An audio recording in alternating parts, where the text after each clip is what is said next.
I found 2 tampons that weren't mine and thought my husband was cheating on me, but the truth was so much worse. I, 29F, have been with my husband, 30M, for 7 years, married for 4. I've never had reason to suspect he was unfaithful to me or even remotely dissatisfied with our marriage.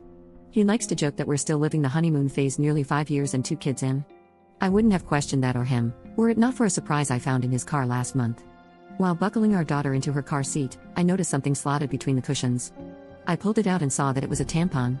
This wouldn't have been so unusual had I not had an IUD that has stopped my period for the past year, and I didn't even recognize the wrapper style. I brought it to my husband's attention, and he didn't seem to understand what it was, let alone why I was holding it, until I told him where I'd found it and why I was almost certain it wasn't mine. He shrugged and said it probably belonged to his coworker, Fiona. It's not uncommon for my husband to carpool to lunch with his coworkers, and we're both fairly close to Fiona and her husband, so I figured it was entirely possible the tampon had slipped out of her purse whenever he had driven with them or offered her a ride. No big deal. I put it out of my mind until we had dinner with Fiona and her husband a couple of weeks later. I had sincerely wanted to believe my husband. I just couldn't get over the way it had been tucked in the seat, and how my husband seemed to have no regard for it whatsoever. Maybe he was playing dumb or something, I don't know. So I did something that I now feel kind of crazy for doing. I faked an emergency and asked Fiona if she had any tampons while we were out together. She handed me one almost identical to the tampon I'd found in our backseat, and I breathed a sigh of relief. So the tampon, there was probably the same tampon here, and in all likelihood, there was an innocent explanation as to why it had been left in the backseat in the first place. I thought I'd seen the last of the out-of-place feminine hygiene products until I found another tampon this morning. This time, in my sock drawer. I feel physically ill at the thought of my husband having an affair and even more nauseated at the thought that the woman might have left these tampons out for me to find. If it was my husband's co-worker, why would she give herself away by offering me one the other night? In any other situation, I would want to talk to my husband about this, but I feel too sick and embarrassed to approach him with what I've found. What should I do? Update 1. Contemplating every possible source of 2 tampons has been my personal hell for the past few weeks, but I wanted to share an update. Shortly after posting here, I told my sister what happened, about the tampon in the backseat in the sock drawer, my husband's cluelessness, the tampon from Fiona, and all the things I suspected but didn't want to believe. We compared tampons, and they were a match, just in different absorbences. I hadn't left either in a place where my husband or daughters would have found them and moved them around. My daughters didn't know what they were or where they had come from. My sister was convinced it was Fiona. Either she was cheating with my husband, messing with my mind, or both. Direct confrontation of either party still seemed like a bad idea, so she suggested inviting Fiona and her husband over for our Labor Day barbecue. Unfortunately, they already had plans. My sister and I agreed that it was too soon for cameras without any other evidence, so it was just a waiting game from there. I watched my husband for any changed behavior, our house for any misplaced or foreign items, and even asked the girls if they've met anyone new recently. My sister's husband was adamant on this last point, and partly why he was inclined to believe that the tampons were harmless. If anything had been happening in or around our home, he said, it would be nearly impossible to keep it from me and the girls since my husband was the one taking them to and from daycare and most other activities during the week. I felt a good bit of consolation in that. It wasn't until my younger daughter, 2F, came down with something last week that I felt any differently. I wanted to be the one at home taking care of her, but my husband insisted that I stay at work while he stayed home with her. I was okay with that. My sister and her husband figured it was a good sign that he would take the time off at a moment's notice, and at that point, we were all already beginning to put the tampon fiasco behind us. By the 3rd or 4th day, I was just happy to see a near-healthy child and a husband who was helping see her through it. Toward the end of that week, though, I came home to something strange. The toddler that I'd left that morning in an old PJ set was now dressed in a onesie I'd never seen before, with a tiny clip in her hair. I can't say I have the sharpest memory, but I have a pretty good sense of what my kids wear on a day-to-day basis, and particularly what kinds of clothes they wear. I'd sworn off the full-length sleep suits with snaps across the front long before we'd ever had our second child. It's just not something I would dress her in, and my husband knows as much. He doesn't plan for or buy the girls' clothes, and he certainly doesn't accessorize them, so I was bewildered. And kind of floored at the thought of someone around our sick child without my knowledge.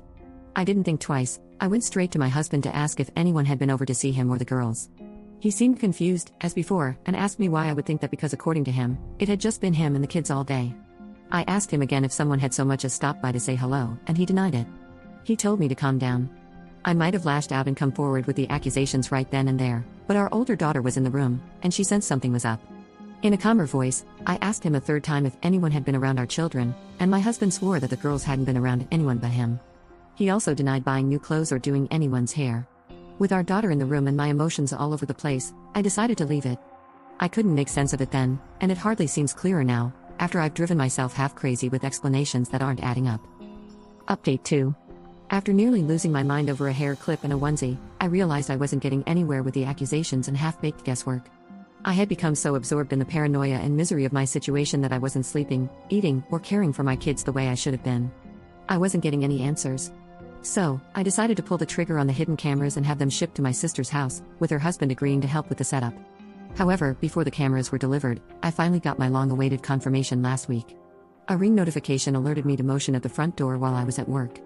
Half expecting to see a delivery person, pet, or lawn care salesman for the 15th time, you can imagine my surprise when I saw a clip of a young woman leading my daughter into the house hand in hand, with my husband and the other daughter close behind them. The girls were supposed to be in daycare, and my husband was supposed to be at work. The woman, as far as I knew, was living 2 states away with a court order keeping her there. I immediately called my husband to ask him what the frick was this woman was doing in our house. He didn't answer, so I texted it to him. Even in his stupidity, he probably realized he had messed up by going through the front door, knew I had gotten the ring notification, and wanted to delay the inevitable. By the 5th or 6th subsequent call, though, he did pick up. The woman on the camera was my husband's sister.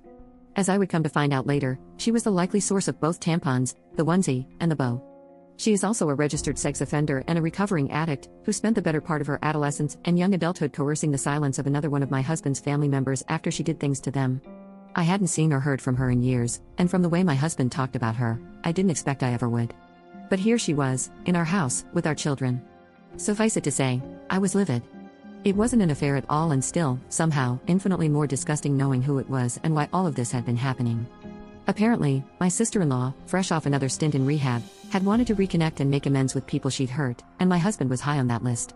My husband didn't want me to know or, worse, try to keep our children away from her, so they'd been meeting in secret, often at our house when I was at work. They would enter through the garage, in my husband's car, so the ring camera at the front door wouldn't tip me off.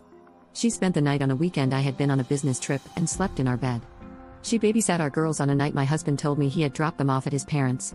She bought the girls' clothes and dressed my youngest in the onesie and bow, the same clothes that my husband had sworn on his life I had dressed her in myself and must have forgotten.